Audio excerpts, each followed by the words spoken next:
नहीं तो आपके आपके पास कोई आपने बेस बनाया होगा ना कि किस बेस पे कोई चीज को स्वीकार करेंगे या अस्वीकार करेंगे। अगर बेस ये है कि जी। मन को जैसा लगे, अच्छा नहीं, चलो नहीं, मान ऐसा लेते नहीं हैं है, भाई। ऐसा नहीं है, बस ये एक ही चीज़ है जहाँ पर मैं मतलब स्थिर हूँ, ये इसके पीछे भई तर्क तो नहीं है, लेकिन बाकी चीज़ें मैं तर्क से ही समझना चाह रहा हूँ। नहीं तो हाँ, हो नहीं तो सकता है इस ये पर गलत भी हो। नहीं तो इस पर क्यों नहीं तर्क लगा रहे हैं। इस पे तर्क लगा ये बहुत सा, जैसे अनात्मवाद है बुद्धिज़्म का, वो कह रहा नहीं आप नहीं हो, आप हो, बस भ्रम है आपका। तो वो वैसे भी तर्क लगाए, लेकिन वो मतलब छूट नहीं पा रही थी, यूँ कह सकते हैं। नहीं तो वो वाला तर्क तो काम भाई, तर्क का आधार क्या होता है। हुँ, आप जी। जब टीचर हैं तो आपने पढ़ा होगा, लॉजिक पढ़े हुँ, होंगे ना आपने, लॉजिक। हाँ जी। तो लॉजिक का आधार क्या होता है। तर्क का आधार क्या होता है? हम्म। तर्क का आधार तो क्या होता है? तर्क खुद ही आधार ही होता है, इसका आधार समझा नहीं।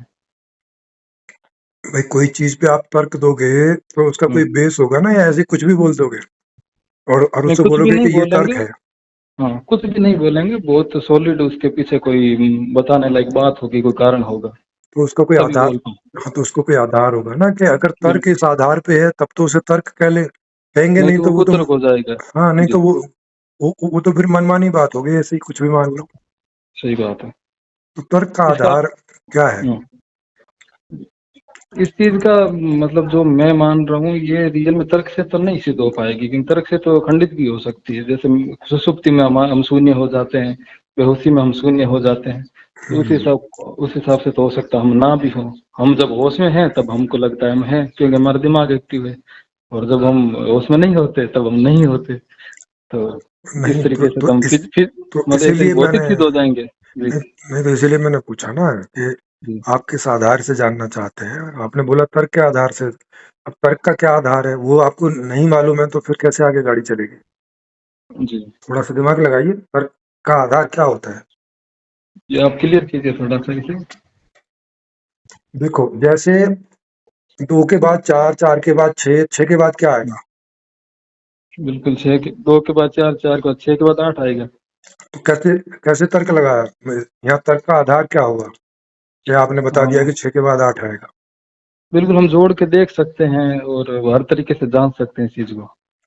तो मतलब ऑब्जर्वेशन है, अनुभव है बिल्कुल, कि हाँ हाँ, तर्क का अनुभव है, हर जगह ये चीज़ सेम आ रही है, मतलब कोई दूसरा भी जाँच के देख सकता है इसको।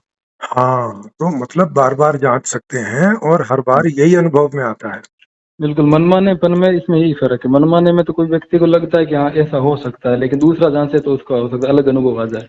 हाँ तो जी, जो तर्क का आधार है वो है हमारे वो अनुभव जो जिनको हमने बार बार करके और एक निश्चित रिजल्ट पे पहुंच गए हैं, वो आधार हुँ, होता है किसी तर्क का। जी। ऐसी चीज़ों में तो एक चीज़ ऐसी मेरे को लग रही है जो शायद सभी लोग सहमत होंगे, वो चीज़ ये है कि हम सबको किसी न किसी रूप में संसार में आनंद चाहिए। अब चाहे सन्यासी हो, चाहे कोई हो, तो सबको कहीं हाँ न कहीं तो हाँ, तो ये चीज़ है तो जो रियल तो में हाँ तो जब ये अनुभव है हमें कि हमें सुख चाहिए, जी, तो अब हमारे सारी चीजें इसी आधार पे सेट होनी चाहिए। अगर ये फाइनल बात हो गई है कि हुँ। हमें सुख चाहिए भाई। बिल्कुल, ये तो ये हर जीव-जंतु, इंसान ही नहीं, छोटे कीड़े-मकोड़े भी उनको भी सुख ही चाहिए। हाँ जी, तो और हमें सुख चाहिए, और हमें सुख, हम कब सुखी होते हैं इसको थोड़ा सा एक्सप्लेन करो। कब लगता है कि आप सुखी हो और कब लगता है कि नहीं सुखी हो। कोई जब हमारे एक मतलब दो उदाहरण से। जी, और जब हमारी चीज़ें अनुकूल होती है तब हम सुखी होते हैं, जब हमारी चीज़ें प्रतिकूल होती है तो हम दुखी होते हैं। हाँ, और अनुकूल बोले तो माने आप जो चाहते हो वैसा होता हाँ, रहता है। बिल्कुल, बिल्कुल। और आप चाहते हो मतलब आपकी इच्छा के अनुसार आपका जीवन चलता रहता है। जी, जी। तो आप सुखी होते हो, और जब जब हुँ, ये आपकी इच्छा के विपरीत कुछ होता है तो उस हम तरह का दुखी दुख। होते हैं। हाँ, बिल्कुल करेक्ट है। समझ गए। बिल्कुल, ये तो अनुभव की चीज़ है, ये तो सबको इसमें सहमत है, शायद कोई भी संसार का दर्शन हो। हाँ तो एक, हुँ, तो इस आधार पे ये भी कह सकते हो कि हम जब भी चेतन होंगे या कोई भी चेतन होगा हुँ, तो हुँ, वो सुखी होना ही चाहेगा, दूसरा और कुछ है नहीं है। जी, बिल्कुल। अब ये हो गया, और हमारी इच्छा के अनुकूल जीवन हमारा सुख हो गया, तो बस हुँ, अब वो किन कारणों से नहीं हो रहा है और किन कारणों से उसे कर लें, बस यही समाधान है और यही बिल्कुल। दर्शन है। कि भाई ऐसा नहीं है कि मैं सदा था और सदा रहूंगा, हम्म, ये बात अनुभव में नहीं है हमारे, बिल्कुल नहीं है। है ना। हमारे अनुभव में क्या है कि जब से मेरा जन्म हुआ है और अभी तक मैं हूँ। हाँ, बस ये सच बात तो यही है, बाकी चीजें रियल में एक तरीके से हमारा खुद का मन कह रहा है कि शायद ऐसा होगा वैसा होगा, उनका कोई प्रूफ नहीं है। हाँ, उनका कोई प्रूफ नहीं है, उनका कोई बेस नहीं है, हम्म, है ना। हाँ, तो बस तो ये ये, तो एक तरीके से वो चार्वाक दर्शन हो गया कि वो ही ऐसे ही मानता है। नहीं नहीं, चारवाक दर्शन ऐसे नहीं हो। चारवाक तो कहता है कि मैं जिस चीज को देखूंगा नहीं उसे नहीं मानूंगा। अच्छा, तो लेकिन इसमें फिर क्या लेकिन ऐसी करें? तो बहुत सारी चीजें जो हमें दिखाई नहीं पड़ती। अच्छा, और दूसरा ये है कि चारवाक की कोई किताब हमारे पास नहीं है। हाँ, नहीं, जितना मैंने चार्वाक को पढ़ा उसने यही कहा कि जिस और प्रकार चारवाक चावल को के जो छिलका होता है, छिलकों को छोड़ के हमको चावल खाना, मछली के अंदर कांटे हैं नहीं तो नहीं, कांटों को छोड़ के। नहीं, जी, चारवाक को कहाँ पर, चारवाक कहाँ मिल गया आपको पढ़ने को? चार्वाक को पढ़ने के लिए मतलब उसका पूरा कोई बुक नहीं मिलेगी हमको, लेकिन चार्वाक का जैसे सर्वदर्शन संग्रह है माधवाचार्य का, उसके अंदर चार्वाक दर्शन के ऊपर जो तो चैप्टर है उसके तो अंदर वो तो मिल। इनके इनके विचार है ना भाई, क्योंकि कहीं कहीं चारवाक का जो नाम आता है, कहीं कहीं दूसरे दर्शनों में आलोचनाओं में आता है। बिल्कुल आलोचना में आता है। और आलोचना हमेशा उस चीज की होती है जो दूसरे दर्शनों को लगता है कि ठीक नहीं है, गलत है। सही है। उन चीजों की आलोचना तो वो करते करेंगे नहीं जो उन्हें लगेगा कि चलो हमारे हिसाब से भी ठीक है। हाँ जी। तो उनका दर्शन नहीं है तो उनके ऊपर तो कोई खास खुल के बात हो नहीं सकती है। हाँ, मतलब ये तो सही है कि उन्होंने आलोचना की दृष्टि से लिखा, थोड़ा खंडन ज्यादा कर दिया, जैसे कह दिया कि वो उसने कहा कि उधार लेके भी घी पियो, ऐसा तो चार्वाक का नहीं रहा होगा। चार्वाक का यूं ही था कि भाई संसार वो भौतिकवादी था, कि जो कुछ है भौतिक है, जो प्रत्यक्ष है वही प्रमाण है। अनुमान को वो प्रमाण मान नहीं रहा था, और जो हमको दुख दिख रहा है उस दुख को छोड़ करके सुख भोगो खाली, तो उसका यही था मेन।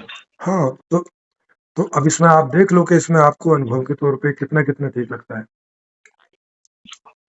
बिल्कुल, ये चीजें तो अनुभव वाली है, इसमें तो कोई असहमत होगा ही नहीं, ये तो तो, सामान्य चीज है। तो जब लेकिन हम जैसे थोड़ा इसमें आगे बढ़ना चाहेंगे, तो हम क्या माने कि हम मृत्यु के बाद हम समाप्त हो जाते हैं, या फिर हमारा कहीं ना कहीं अस्तित्व रहता है, इन चीजों के बारे में क्या माने? भाई, जब हमें हमारे जन्म के पहले का अस्तित्व हमें नहीं पता, अगर पुनर्जन्म के बाद अस्तित्व रहता तो पहले भी होता ना फिर।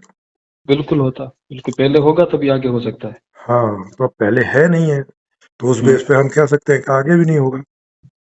सही है। हाँ, हम्म, प्रमाण तो नहीं मिलेगा हमको, कितना ढूंढे थे पहले का। हाँ, हो गई उलझन। हाँ, मैं समझ समझ गया, मतलब ये तो थोड़ा हमेशा, थोड़ा। हाँ, हमेशा दर्शन में अपने अनुभव को, और अनुभव मतलब जांचे हुए अनुभवों को, अनुभव जी, में भी कई बार गलतियां हो जाती हैं। जी, तो जांचे हुए अनुभवों को मतलब जिन अनुभवों को हमने बार बार जांच लिया है, उन अनुभवों को आधार बनाना चाहिए तर्क का, दर्शन का। तो दर्शन सटीक निकलता है।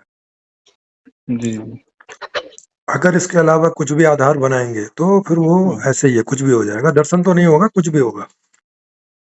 हाँ, सही है, प्रमाण नहीं होगा उन चीजों का, वो कल्पना पे आधारित होगा। हाँ, मतलब कल्पना होगी, और कल्पना, कल्पना भी कोई हो, जैसे साइंस भी कल्पना करती है पर उसका कोई आधार रहता है हाँ, वास्तविकता में, बिल्कुल है ना। उनकी कल्पनाएं बिल्कुल निराधार नहीं होती। सही बात है। तो अब कल्पना भी हो तो चलेगी, लेकिन होना तो कोई आधार चाहिए उसका, है ना। हाँ, बिल्कुल निराधार कल्पना होती है। दर्शन में कोई व्यक्ति है जो बैठ के सोचता है, उसके पीछे यूं नहीं कि कोई एक्सपेरिमेंट है या कोई तथ्य है, ऐसा कुछ नहीं होता, उसको लगता है कि ऐसा होता होगा। हाँ, और नहीं तो फिर और तो नहीं, फिर तो हर आदमी दार्शनिक है। अगर भाई कुछ भी मान लो और वो दर्शन हो जाए तो फिर तो हर आदमी दार्शनिक है, कुछ ना कुछ मानता ही है। सही है, इसी वजह से इतने सारे धर्म, इतनी सारी फिलोसफी बन गई, क्योंकि सबने अपना अपना सोचा। हाँ सर, सबने और अपना अपना सोचा, बिल्कुल। एक दर्शन में दूसरा आदमी तय नहीं कर पाया, क्योंकि तथ्य था ही नहीं पीछे कुछ। जी, तो वही बात है। सही है।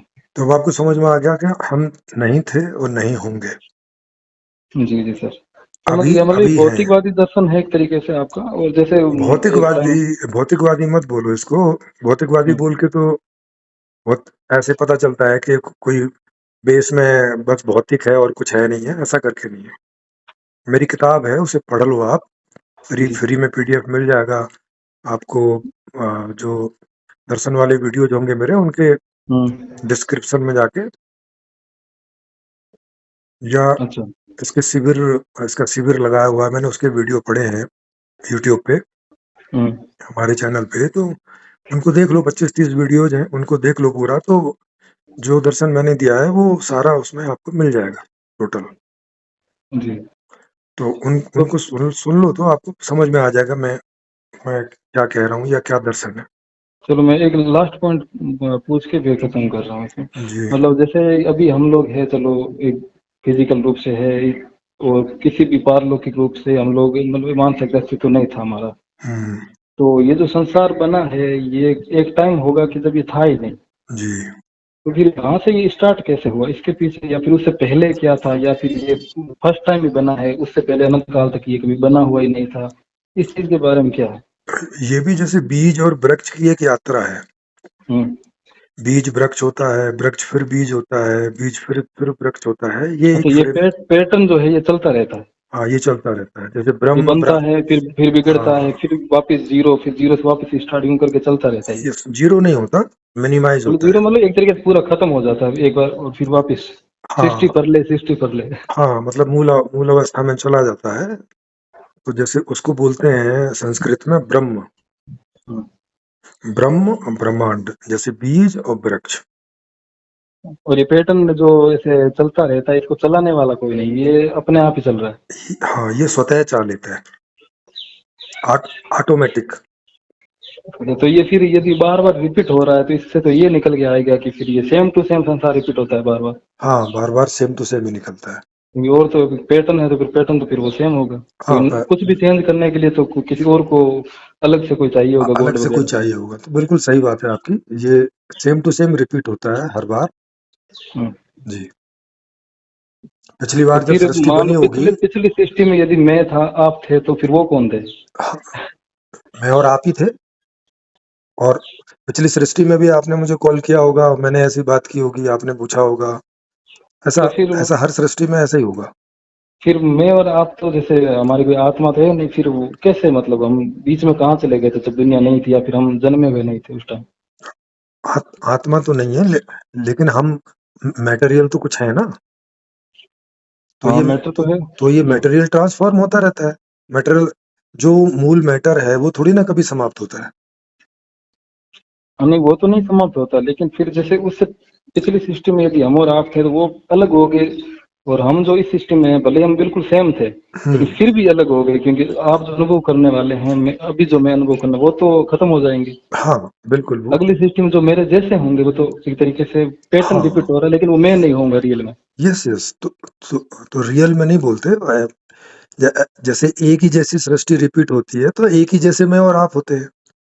अच्छा, तो वो हाँ, मतलब यूँ कह सकते हैं, वो मैं नहीं होऊंगा, लेकिन मेरे जैसा पैटर्न रिपीट होगा। हाँ, बिल्कुल मेरे जैसा ही रिपीट होगा, सही बात है।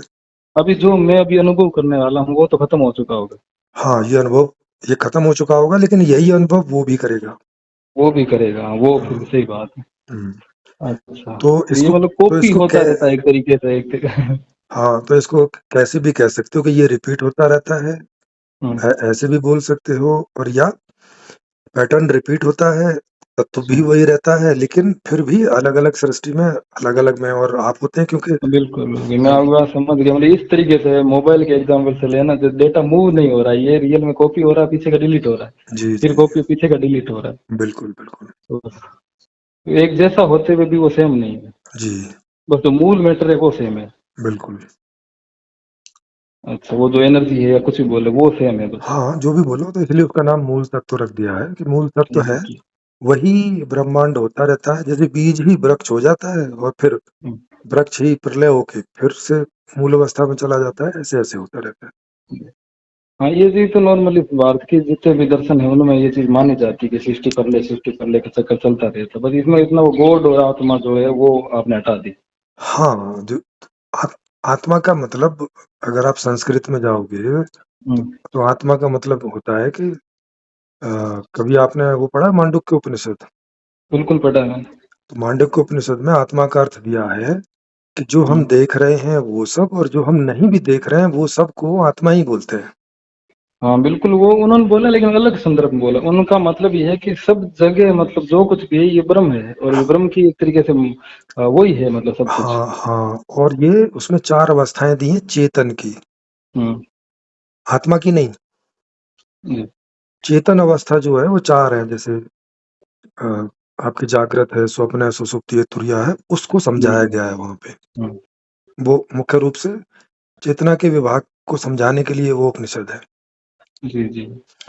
तो उससे आपको पता चलेगा कि ये लोग जैसे आत्मा बोल रहे हैं, वो आत्मा ना होके वो हमारी 4 तरह की अवस्थाएँ, हमारी मतलब ये जो बॉडी है इसी की, या जी, या इसको अगर पूरे ब्रह्मांड पे लागू करें तो उसकी। जी। हाँ, तो कैसे हैं कि या तो पदार्थिक रूप में एकदम तुरिया अवस्था में, हुँ, हुँ, या स्वप्न ये सुषुप्ति अवस्था है जिसमें पेड़-पौधे होते हैं, वेजिटेटिव, उसको कॉन्शियस बोलते हैं। वैसे, हुँ, या फिर स्वप्न अवस्था जिसमें पशु-पक्षी ज़्यादा रहते हैं, बहुत दिमाग उनका चलता नहीं है। जी।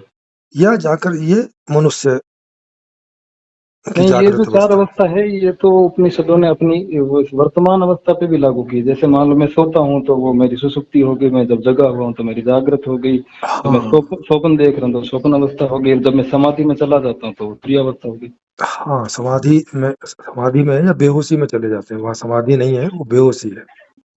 और समाधि एक तरीके की बेहोशी मान सकते हैं, क्योंकि वो नींद जैसी है, लेकिन नींद नहीं है, तो वो हाँ, बेहोशी हो गई। हाँ, मतलब उस अवस्था में आपके हाथ-पैर काट दिए जाएँ, कुछ भी कर दिया जाए आपकी हाँ, बॉडी में, आपको बिल्कुल, मालूम नहीं चलेगा। बिल्कुल। वो मतलब अलग तरीके की एक तरीके की नींद है, अलग तरीके की नींद है, हाँ, सोना नहीं है वो। जी, यस, यस। तो उसको आप अपनी 4 अवस्थाएँ समझ सकते हैं, और इन्हीं 4 अवस्थाओं में अलग-अलग जगह जो ये सारे मैटर हैं, वो इन्हीं में से किन्हीं-किन्हीं अवस्थाओं में आपको मिलेंगे सब जगह। जैसे पेड़-पौधे हैं, वनस्पति है, तो वो आपको, जैसे आपकी सुषुप्ति अवस्था है, ऐसे वो हैं, बिल्कुल ऐसे ही है। तुलनात्मक रूप में देखेंगे तो। इस हाँ, इ ऐसे ही है। इसीलिए लेकिन पेड़-वेड़ों उनको को, जिंदा मान रहे हैं, तो सुसुप्ति जैसे है। हाँ, उनको जैसे पेड़ वगैरह, उनको उनको हम काटे-पीटे, उनको कुछ पता नहीं चलता है वहाँ। कुछ कुछ पता नहीं चलेगा। समझ रहे हैं? जब पदार्थ है, बिल्कुल, उसको बिल्कुल, हथौड़ा मारें, उसको कुछ नहीं मालूम चलेगा। सही है। फिर पशु-पक्षी में इतनी चेतना होती है जितनी हमारे अगर हम स्वप्न में हैं तो वहाँ होती है हमें, वो जी, लेवल होता है। जी, तो यही सब समझने के लिए वो, और डिटेल में सब समझने के लिए इस तरह से उसको वहाँ पे एक्सप्लेन किया गया है। सही है। तो बस ये है, बाकी उन वीडियोज़ को देख लो तो आत्मा का आपको एक सारा दूसरा समझ में आ जाएगा। जी, आत्मा का दूसरा मीनिंग भी चलता है। जैसे वो मीनिंग ये है कि जैसे अभी मैं जो मतलब ये मेरा नाम नहीं, मतलब मैं जो अंदर अनुभव करता हूँ, ये अनुभव करता शरीर के खत्म होने के बाद भी बना रहता है। हाँ, तो तो वो बात गलत है।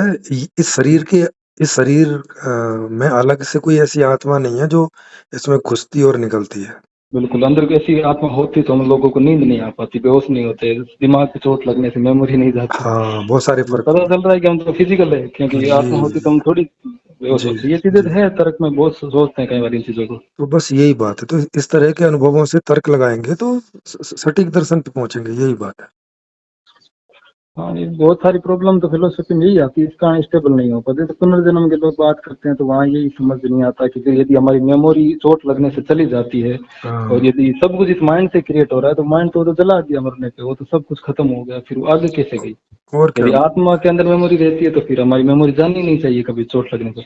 हाँ, बिल्कुल। भई, जो आत्मा को तो कोई चोट-वोट लगती नहीं है ना, हाँ, वो लगती नहीं है। तो फिर उसको तो कोई भी प्रभाव होना नहीं चाहिए। बिल्कुल, लेकिन हम तो देखते हैं कि शरीर पे कुछ भी प्रभाव होता है, हमारे ऊपर हो जाता है। बिल्कुल। हुँ, तो यही है, ये बहुत समस्याएं हैं जिनके उत्तर नहीं होते नॉर्मली आचार्यों के पास। जी, बिल्कुल, बिल्कुल। चलो बढ़िया है सर, आपको बुक पढ़ के देखूंगा मैं। जी, ज़रूर, ज़रूर। हाँ, बुक पढ़ें, या बुक पढ़ने से भी और अच्छा है कि वो जो वीडियोज़ देख लें। हाँ, सही है। हाँ, सही बात, विचार करने पे इन्हीं चीजों पे आप पहुंच रहे हैं। जैसे आप जो सोच रहे थे और जो यहाँ पे चर्चा की, मतलब उन्हीं चीजों पे मैं पहुंच पा रहा हूँ। तो ऐसा लग रहा जी, है कि मतलब चीजें वही है, हम लोग स्वीकार नहीं पाते मुंह से। जी, जी।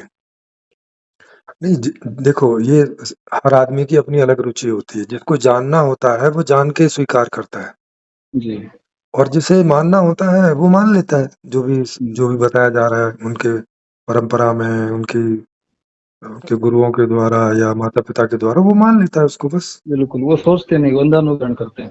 हाँ, तो और ये भी चेतना के लेवल होते हैं कि किस लेवल की चेतना जानना चाहती है और किस लेवल की चेतना को मानने से काम चल जाता है। सही है। जी। बिल्कुल सर। हुँ। ठीक है, थैंक यू सर। ओके जी। हाँ।